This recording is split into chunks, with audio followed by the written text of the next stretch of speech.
the next thing. Many a questioning, many a fear, many a doubt hath its quieting here. Moment by moment, let down from heaven, time, opportunity, and guidance are given. Fear not tomorrow's child of the King. Trust them with Jesus. Do the next thing. Do it with prayer. Do it reliantly, casting all care. Do it with reverence, tracing his hand, who hath placed it before thee with earnest command. Stayed on omnipotence, safe neath his wing. Leave all results and do the next thing. Looking for Jesus, ever serener, working on suffering, be thy demeanor. In his dear presence, the rest of his calm, the light of his countenance be thy song. Strong in his faithfulness, praise and sing. Then as he beckons thee, do the next thing. So to carry the spirit of Christmas is true meaning. Like Mary and Joseph, don't let anxiety get in the way. Just do the next thing. Like the innkeeper who was overwhelmed, just do the next. Amen. Thank you, Ellen. Are you prepared in 2020 to do the next thing? The very next thing is take your hymnals and stand. And we turn to hymn number 215. We're going to sing Majesty.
Shall rise to thee.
Passion, if you're not familiar with Passion, it's an unbelievable event of 18 to 25-year-olds who gather They've been doing that since 1997, 98. And I've known about Passion, about 15, 18 years ago. I knew about Passion. I had some students who graduated, went to college when I was a youth minister. And they started attending Passion, telling me, Brother Andy, you need to go, you need to go. It's hard for me to get away in the new year, family obligations, church obligations, and that sort of thing. And this was the first year I was able to attend. Miss Rhonda asked me to please thank everyone for praying for us, but I'd like to take a time out of that. Thank you very much for praying for us on this event. I wanted to thank Miss Rhonda. It takes a lot of work to put that together. She did. She worked on that for 9 months plus, and trying to get 18 to 25-year-olds to come together collectively to do anything is tough. I mean, we have people bailing out the day, but that's just how life is when you're 18 to 25-year-old, right? And so she pulled it off, and it was a good trip. It was a great trip. God does get the glory, I know. It takes, did y'all know this? It takes, I think, 15 hours to get home from Atlanta. Did y'all know that? You got to stop for lunch. It's about how long it took us. It was an event. There'll be stories to tell for a long, long time. I am still working on the takeaways of that for me. A lot of good takeaways. Lots of great teaching of the Word. People that you know, you've heard of. John Piper is one of my biggest preachers, heroes that I listen to. A lot of what I teach, especially on Sunday nights and Wednesdays, Desiring God, that you're probably familiar with. So I heard him for the first time. He's in his 70s, and he brought the Word of God to a bunch of 18, 25-year-olds, which was really cool. He wasn't wearing skinny jeans or anything. He was wearing just a suit like I am. Amen? And then Robbie Zachariah, y'all know Robbie Zachariah, apologetics preacher. He was there, and he's the same way. He didn't have to look cool to bring the gospel. And then Louis, of course, Louis Giglio, just blows your mind. And we got to sit under that teaching. Got to hear some great worship bands that are Passion and Elevation, all those worship bands that you hear on the radio. We got to see that. So those are some takeaways. Personally, on the music, I got to listen to Lecrae, is a rapper that to God. And here's what the takeaway for me was. That's Mercedes-Benz Stadium. It's a mile, 1 mile. I looked on my map, 1 mile from Grady Hospital. I was born in Grady Hospital 50 years ago. 1 mile from that stadium, I'm on my knees, praising my Lord and Savior. 50 years ago I was born, and the path and the journey I've been on sometimes didn't lead me to that moment. But at 50 years old, what hit me, at this very moment, I'm doing the very thing that I was created to do 50 years ago. At this very moment, I'm doing the very thing I was created to do. That I have left here. Of the world. We love to make our points. But will we make a difference? This season of life, I don't know if y'all got it in the mail. A big flyer, I meant to bring it. It's a big flyer for Planet Fitness, right? Did y'all get that? Who signed up? It's a new year. Verse 4, so it was when I heard these words that I sat down and wept and mourned for many days.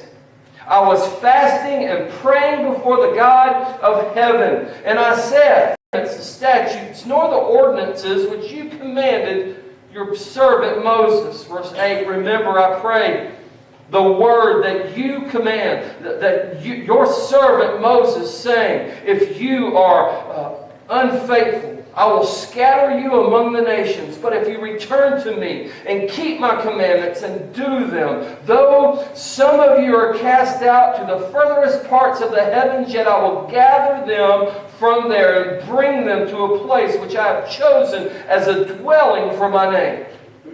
Now these are your servants and your people, whom you have redeemed by your great power. power and by your strong hand. Oh Lord, I pray, please let your ear be attentive to the prayer of your servant and to the prayer of your servants who desire to fear your name. And let your servant prosper this day. We're to get off these pews and do something, but sometimes we sit there and I understand this. What am I supposed to do? Where do I go to make a difference?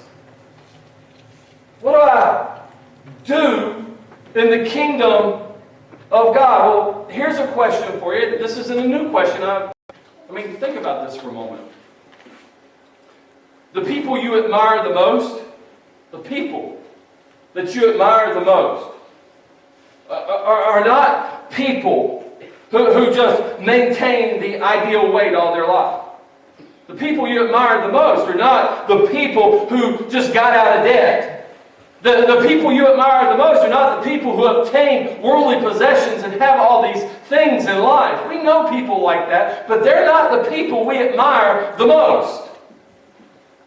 The people we admire the most, the people who were moved, whose hearts were captured, whose emotions were captured, and they just didn't hear it, they did something about it.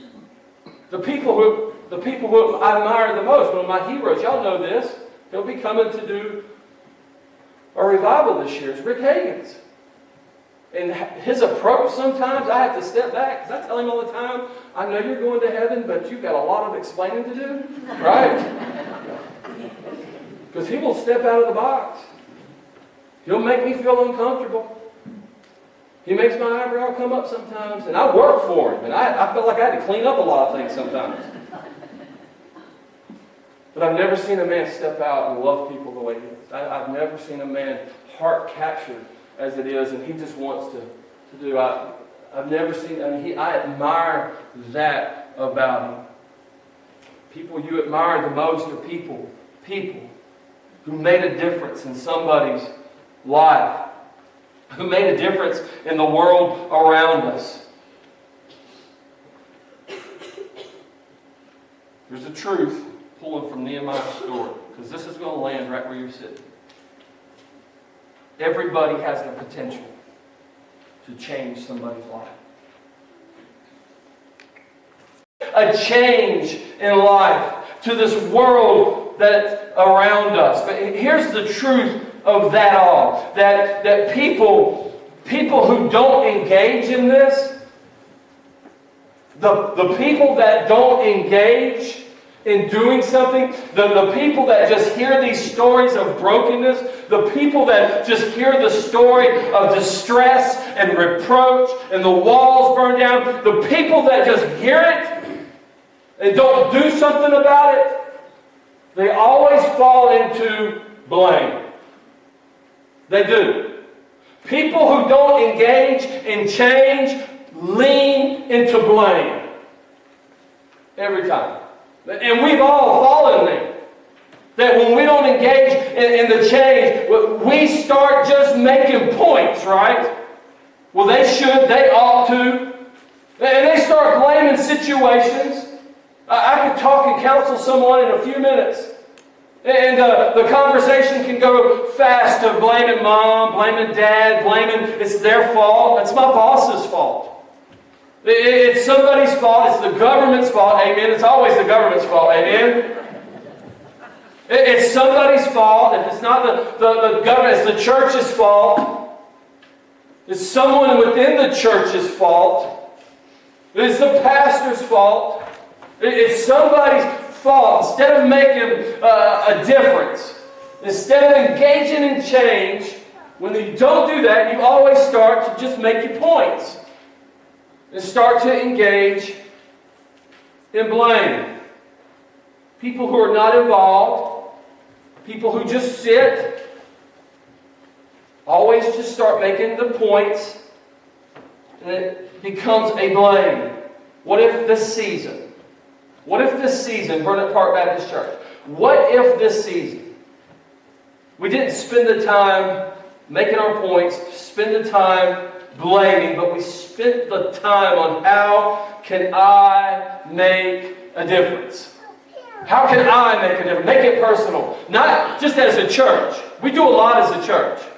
If you've seen the back of the Alabama Baptist, and there's one, if you don't have one, there's one in the vestibule. In the back of it, you'll see a picture of goodies for gone. I loved it when I saw it because we do a lot collectively. We do. But just for a moment, just this season, just 2020, how about you personally? How can I make a difference? I know you got points. I get it. We all got a point to make. But what if we step back from our points, step back from a blame, and just said, you know what, how can I make a difference? How can I make a difference right where I am? You know, I know, you're a nobody from nowhere. You're a Nehemiah. I am too. But God, how can I make a difference? I just don't want to make points. I want to make a difference. This is how we do it.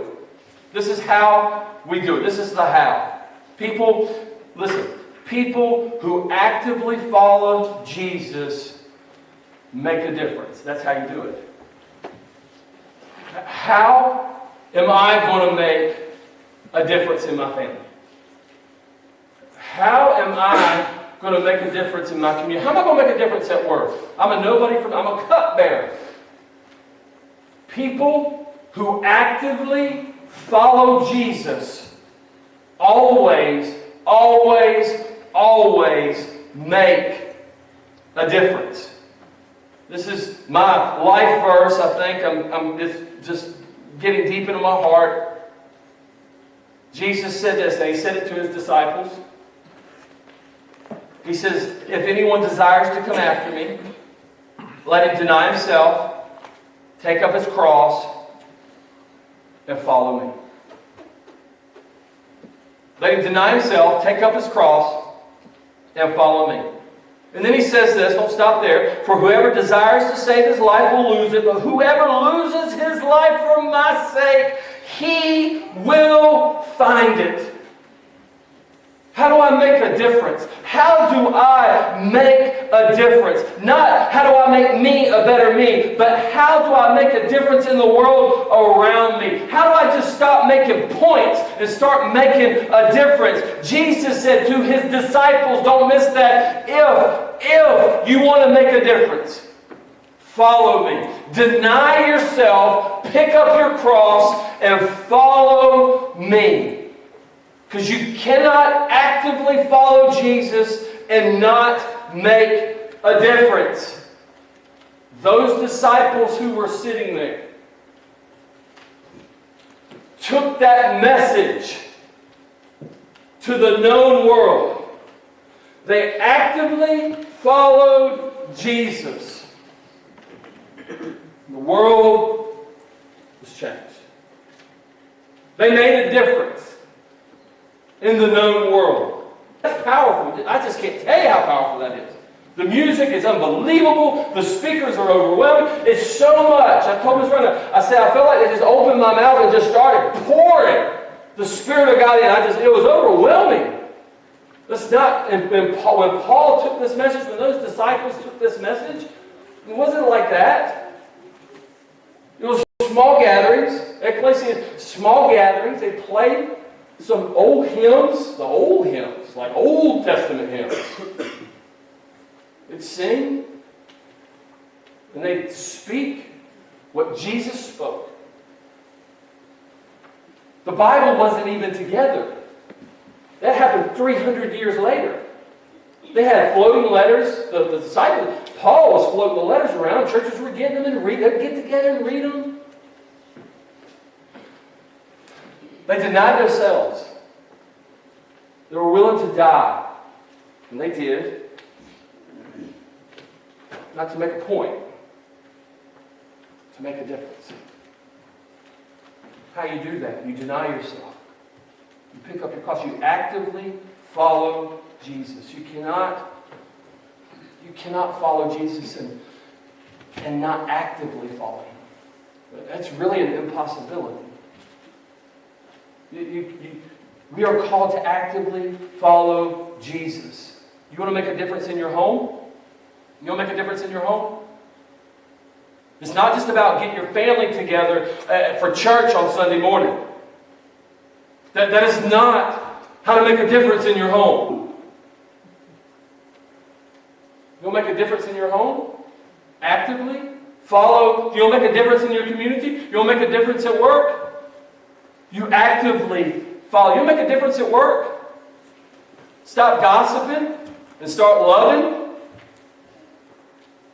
Go out and someone's struggling, praying for each other, praying for one another at work. Well, they don't know that. It's not at church. It does not matter. You just pray. You start actively following Jesus, and you will stop making points, and you will start making a difference. You want to make a difference at church? Get active. Get busy. We'll find a place for you. We have things that need to be done. We have areas. This church is run by about 10% of the people. It is. They do a lot. I stretch them. I call them. I had to call someone while I was gone. Stretching them. They do it with love.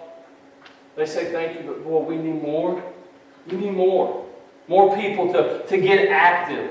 Actively following Jesus. You can't actively follow Jesus and not make the world a better place. Did you hear that? You can't. If you actively follow Jesus, it's just going to be a better place. This is what Jesus said over and over through Scripture. And there's many scriptures to support this thought. But Jesus' thought was this: devotion to God is completely measured by your devotion to others. He did. Your devotion to God is not measured by your attendance. Your devotion to God is not measured by knowing all the hymns. Your devotion to God is measured by your devotion to others. This is what Jesus taught. Jesus says this in Matthew 22:37. He says this. Jesus said, you shall love. What's the greatest commandment? That was the question. They were trying to trap him. What's the greatest commandment? Jesus said to them, you shall love the Lord your God with all your heart, with all your soul, and with all your mind. This is the first and greatest commandment. And the second, which they didn't ask him for the second, but he gave it for a reason. The second is like it, meaning you can't do the first one without doing the second one. Jesus didn't stop. Jesus said, the second is like it. You shall love your neighbor as yourself. Because you can't do the first one without the second one. The first one is measured by the second one. Your devotion to God is measured by your devotion to one another. You can know all the hymns, you can know all the scriptures.